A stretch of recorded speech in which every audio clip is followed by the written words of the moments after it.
Okay, so today we're tackling something pretty much every parent dreads, right? But it's also something every child secretly needs: boredom. Welcome to this explainer where we're going to dive into how that uncomfortable, quiet space between constant stimulation and imagination actually holds the secret key to your child's growth. Picture this. It's a super familiar scenario. You're waiting for food at a restaurant, the kids' menus and crayons have completely lost their appeal, and boom, out of nowhere you hear those two inevitable words: I'm bored. And instinctively, just to buy maybe 5 minutes of peace so you can have an actual adult conversation, what do we all do? We reach right for the phone. We call this the instant screen reflex. And look, it works immediately, which is exactly why it becomes such an automatic habit for so many of us. But here's why this really matters. That automatic reflex buys temporary peace, sure, but it literally robs kids of the quiet, empty moments they desperately need. They totally lose the opportunity to observe, invent, and figure out what they can actually do without constant artificial stimulation. Let's jump right into Section 1, the empty moment, redefining boredom. Boredom is simply the feeling that the present moment is not sufficiently interesting, meaningful, or engaging. That's it. It's not a four-alarm crisis that needs to be fixed immediately. Instead, we really need to think of it as a transition. It's like an uncomfortable bridge your child literally has to cross to get from just consuming an experience to actually finding their own self-directed engagement. And this right here perfectly illustrates why screens usually win the battle for their attention. Digital content delivers color, novelty, and instant feedback with absolutely zero effort. By comparison, offline activities like staring at a blank piece of paper or a pile of wooden blocks, well, they have really slow beginnings. They don't instantly perform for you. If we hand them a screen at the very first complaint, they never actually get the chance to cross that gap from high stimulation to real, self-directed play. Moving on to Section 2, 4 skills built by boredom. When we stop rushing in to fill the void, we actually unlock the 4 pillars of independent play.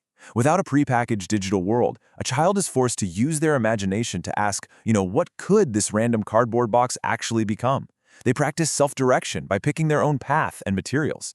They build frustration tolerance by learning to just wait and bounce back when an idea totally flops. And finally, they develop attention flexibility, learning to shift their focus from wanting that immediate screen fix to noticing all the other possibilities right there in their environment. All right, let's look at Section 3, productive boredom versus neglect, setting boundaries. There's a really critical distinction we need to establish here. We are aiming for productive boredom. This means you stay emotionally available, you provide a safe space, and you offer simple materials. This is entirely different from neglect, which is just banishing a kid to go entertain themselves with absolutely no support. Remember, you're setting a healthy screen boundary here. You're not abandoning them to fend for themselves. Which brings us to Section 4, Action Plan, Steps to Creativity. So, how do we practically handle this in real life? Here is a brilliant 5-step blueprint. Step 1, just name their feeling without rushing in to fix it. Step 2, calmly hold the screen boundary. Seriously, no long lectures about technology are needed here.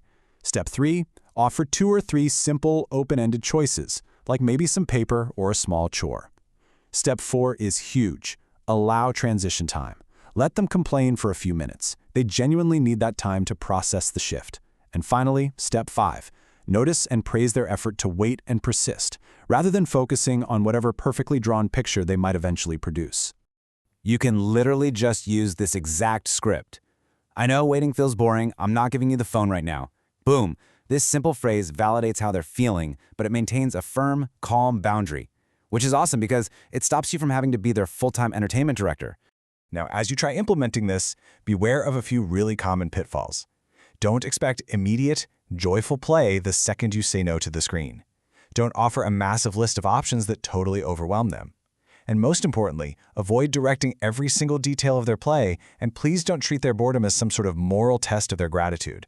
This is a skill they are learning, not a reflection of their character. Let's move to Section 5, Adapting for Ages, Age-Appropriate Support. Tailoring this quiet space to your child's developmental age is absolutely essential. For young toddlers, just keeping a modest little boredom kit on hand, like some scrap paper and washable crayons, works wonders. Elementary-age kids, they thrive on things like observation games or collaborative story building.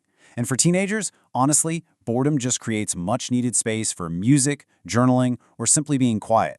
Adolescents absolutely need periods where adults aren't micromanaging every single minute of their day. And finally, Section 6, 7-day practice, building the muscle. To put this all into action, we're challenging you to a super simple plan. Choose just one predictable moment. Maybe it's a 10-minute car ride or waiting in the checkout line. Tell your child in advance that this specific time is going to remain screen-free for a whole week. Offer a couple of simple alternatives, and then just observe. Notice how long that initial complaint actually lasts, and watch how they begin to adapt, talk, or use their imagination when they finally realize the algorithm isn't coming to save them. This brings us to a really powerful realization. Empty moments don't always need to be filled. Real imagination actually takes time to spark. And the absolute most developmentally valuable activity your child does all day might actually kick off just a few minutes after they finally stop complaining about being bored. So as we wrap up this explainer, I want to leave you with this final thought. The next time your child looks up at you and says they are bored, take a deep breath and just pause before reaching for the phone. Ask yourself, what amazing thing might they actually discover if I just let them sit in this quiet space? Thanks so much for exploring this with me. Definitely try out that 7-day practice and see what happens.